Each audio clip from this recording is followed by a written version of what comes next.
kepadanya kurang lebih selama 3 tahun. Perbuatan terdakwa telah mengakibatkan duka yang mendalam bagi keluarga Nofriansah Yosua Huta Barat. Akibat perbuatan terdakwa menimbulkan keresahan dan kegaduhan yang meluas di masyarakat. Perbuatan terdakwa tidak sepantasnya dilakukan dalam kedudukannya sebagai aparat penegak hukum dan pejabat utama Polri, yaitu Kadif Propam Polri. Perbuatan terdakwa telah mencoreng institusi Polri di mata masyarakat Indonesia dan dunia internasional. Perbuatan terdakwa telah menyebabkan banyaknya anggota Polri lainnya yang turut terlibat. Terdakwa berbelit-belit memberikan keterangan di persidangan dan tidak mengakui perbuatannya. Hal yang meringankan, tidak ditemukan adanya hal yang meringankan dalam hal ini. Menimbang bahwa karena dalam perkara ini terdakwa telah menjalani masa penahanannya, maka lamanya masa penahanan haruslah dikurangkan seluruhnya dari pidana yang dijatuhkan. Menimbang bahwa oleh karena terdakwa telah ditahan dan tidak terdapat cukup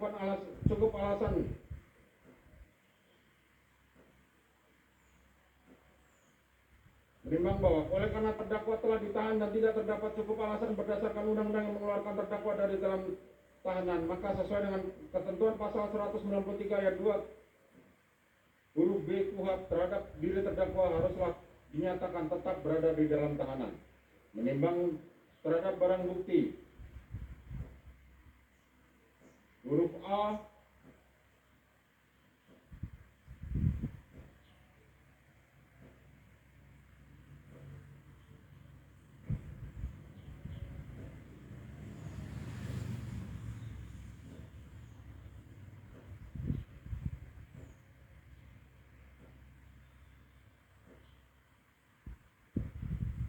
dari angka 1 sampai dengan angka terakhir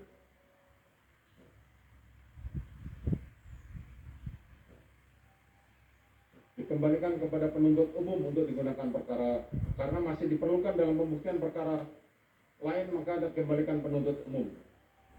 Menimbang bahwa terhadap terdakwa yang dijatuhi pidana, maka berdasarkan ketentuan pasal 222 ayat 1 KUHP haruslah dibebani untuk membayar biaya perkara yang besarnya akan disebutkan dalam amar putusan ini. Mengingat pasal 340 KUHP junto pasal 55 ayat 1 ke 1 KUHP dan pasal 49 junto pasal 33 Undang-Undang Nomor 19 Tahun 2016 tentang perubahan atas Undang-Undang Nomor 11 Tahun 2008 tentang informasi dan transaksi elektronik junto pasal 55 ayat 1 ke 1 KUHP, Undang-Undang Nomor 8 Tahun 1981 tentang Kitab Undang-Undang Hukum Acara Pihak Dana atau KUHP serta peraturan hukum lain yang bersangkutan.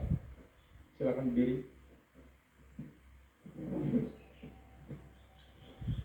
Mengadili, menyatakan terdakwa Ferdi Sambo SH MH telah terbukti secara sah dan meyakinkan bersalah melakukan tindak pidana turut serta melakukan pembunuhan berencana dan tanpa hak, melakukan tindakan yang berakibat sistem elektronik tidak bekerja sebagaimana mestinya yang dilakukan secara bersama-sama, menjatuhkan pidana kepada terdakwa tersebut oleh karena itu dengan pidana mati, memerintahkan terdakwa tetap berada dalam tahanan, menetapkan barang bukti tetap terlampir dalam berkas dikembalikan kepada penuntut umum untuk digunakan dalam perkara lain, menetapkan terdakwa tetap berada dalam tahanan,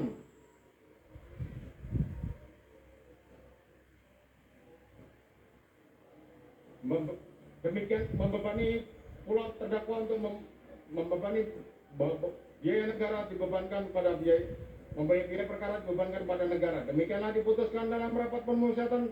Silakan duduk.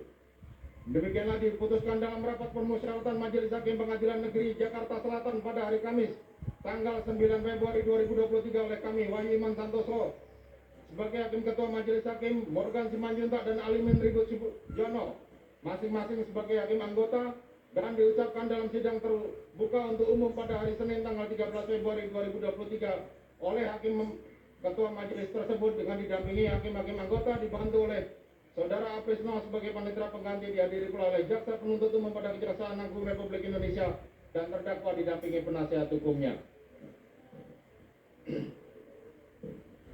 Demikian para pihak baik penuntut umum maupun penasihat hukum maupun terdakwa mempunyai hak untuk mengajukan upaya hukum.